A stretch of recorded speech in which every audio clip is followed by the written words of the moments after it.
Welcome back, lords and ladies. KingRayRay right here, and I'm your host for this evening. So, last episode, we had Narumi and the main character fighting a little spar match with, in which Narumi lost only because she had her anger out of check.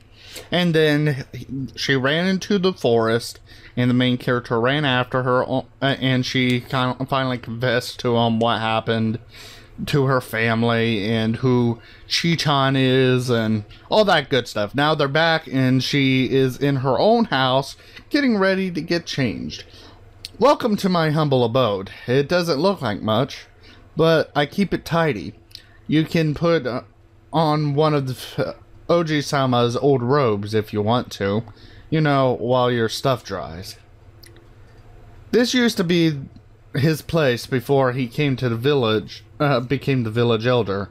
I never really got rid of all his things. He won't even notice you're wearing his stuff. You can change in there. I'll get something else. Before we had a chance to get started, the sound of heavy footsteps could be heard from outside. Soon enough, a young guardsman appeared at the door. Hikage-san! There you are. I've been searching for you. Elder-sama wishes to see you right away. Oh, of course, right away. The guard saluted, snapped around, and took off. Does he think he's a Russian? He's in a rush to get there. Narumi closed the door behind him and walked towards a clean pile of clothes. Oh, here's a sight for you guys. Okay. Without warning, she began stripping off her clothes in front of me. My first reaction was quickly to cover my eyes with one of my hands. Narumi, however, didn't seem the least bit bothered by my presence. Narumi-chan, what are you doing? What's the matter, Takeru? Ever seen a girl in her undies before? Oh wait, you saw mine yesterday. Maybe you just never seen them on a girl. Actually, I've seen a lot of things in my life, but never a girl stripping. What would your grandfather say if he saw you?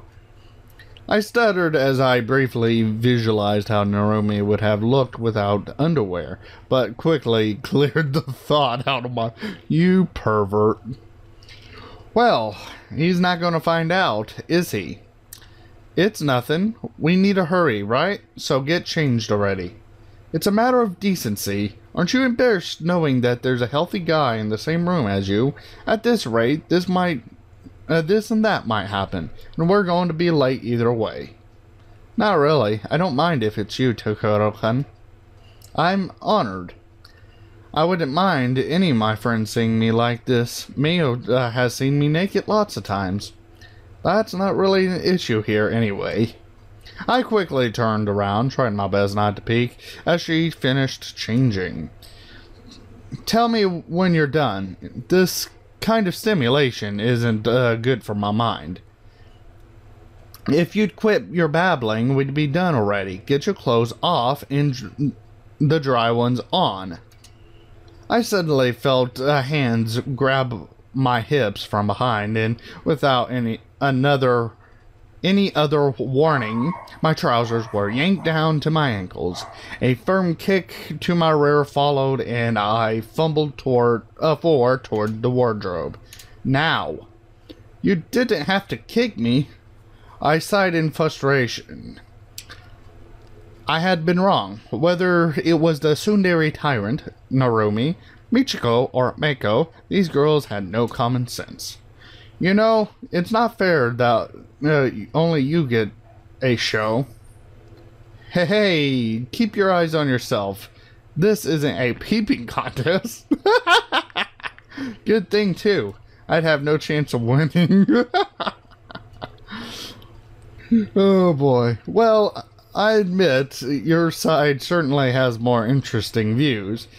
I mumbled as I snuck another peek at Narumi while putting on the old robes that I found in the wardrobe. She seemed to have changed most of her clothes by now, replacing them with near identical ones. I wondered why she had more than one set of the same clothes when it struck me. You have a strange dress code around here. Huh? What dress code? These are my clothes. Are you saying I dress strangely? No, they just look a lot like your other clothes. Then again, what do I know? There's not a lot of options when it comes to clothes around here. In the cities, maybe. But here, you find something you look good in and you stick to it. Some folks don't even have spare clothes, so I'm pretty lucky. I guess it would be for a tailor to find work in a small village like this. I'm guessing fabric isn't easy to come by either. Yeah, it's never been easy. But these days it's almost impossible to convince people to come here with the spirits around. People used to pay a visit to the shrine, but lately they haven't been coming. Makes sense. I don't think many are willing to risk their lives peddling goods on some small village, knowing wild spirits might attack. Oh, dang it. I'm gonna need some help here, Tikaro-kun. Are you done yet? Yep, I just finished. What do you need help with? My wrap came unloose. Can you pull it and tighten it for me? It's never been able to get it right on my own. Oh boy, what did I do? What did I do? Oh, okay, there we go. As she said that, she pulled the top, presenting her back to me. You want me to do it? Feeling slightly embarrassed at the thought, I tried my best to keep my thoughts pure as I took a hold of the end of the wraps and helped pull them back, tying them into place. Quickly, I made sure that they were neither too tight nor too loose. Come on, be a man, just pull it tight and tie it. A little surprised at her reaction, I decided to do what she said and pulled it even tighter than I had previously, securing it with a sigh. This isn't good for my heart. There. That wasn't so hard. Come on, let's hurry up. Oh, you look good. Like a handsome young businessman. I look more like a monk than a businessman. Smiling weakly, I quickly followed after Narumi, who was already in a hurry to leave the house. We dashed across the village to the elder's house, Narumi grabbing a weapon along the way. When we got there, we heard shouting and exchanged worried glances before passing through the door. Halt, villain! Oh my. Prepare your... Oh, did we come across a different dimension? Stop it, stop it, stop it! Never, I'm gonna vanquish you! The scene that lay before us was unlike anything I've ever seen. In the corner, Mako was cuddling a large empty bottle, sleeping and giggling to herself. At the back of the room, the village elder was hitting a large casket with a lock on it while grumbling to himself. In the center of the room, Michiko lay pinned on the floor by Mio, who was tickling her mercilessly. Naru-chin, Naru-chin, help me with this. The chest is locked, and all the sake is trapped inside and suffocating. We need to rescue it immediately. Oh, jeez, they're drunk. Takehiro-kun, can you stop those two? This wasn't the battle I was expecting. I nodded my head in confirmation to Narumi's request, and I turned towards the two girls on the floor, trying to decide how best to deal with them.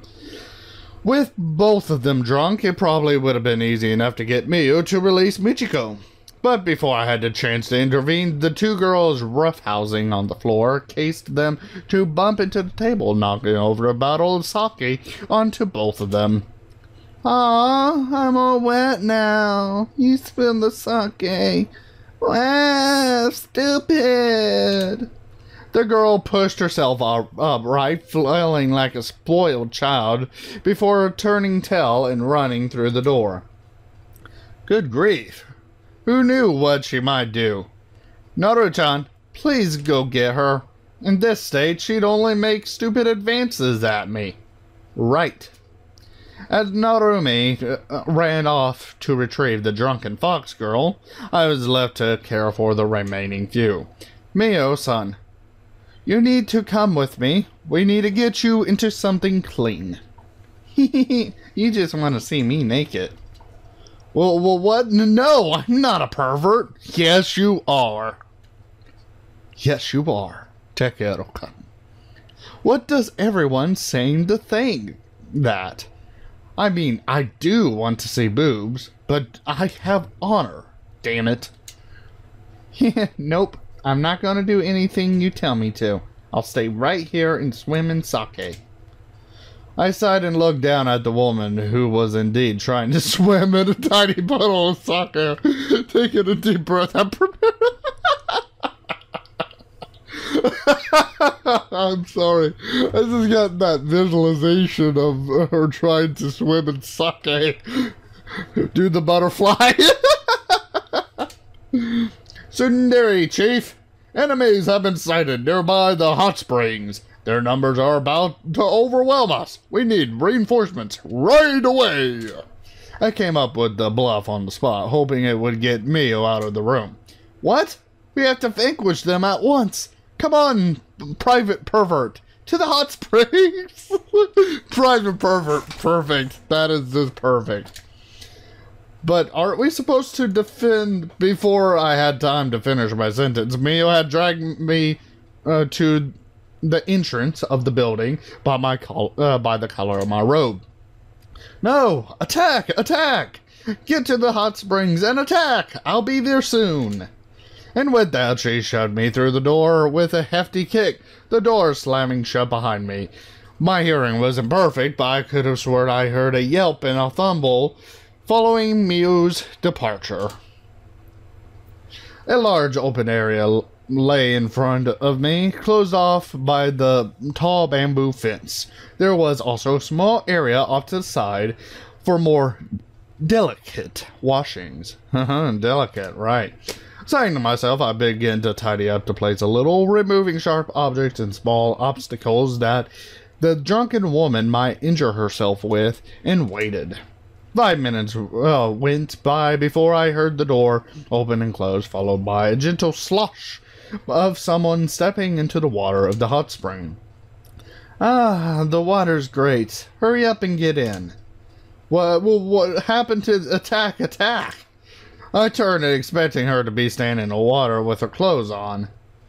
However, the sight awaited me was far from what I expected from the tsundere tyrant. There was no katana slicing through the air or any harsh words being shouted. Alright, we're going to leave you with this sight, lords and ladies. If you, lords and ladies, enjoyed this episode, please leave a big fat like. And if you haven't subscribed, come on and come subscribe. I will catch you, lords and ladies, next episode. Bye-bye now and enjoy.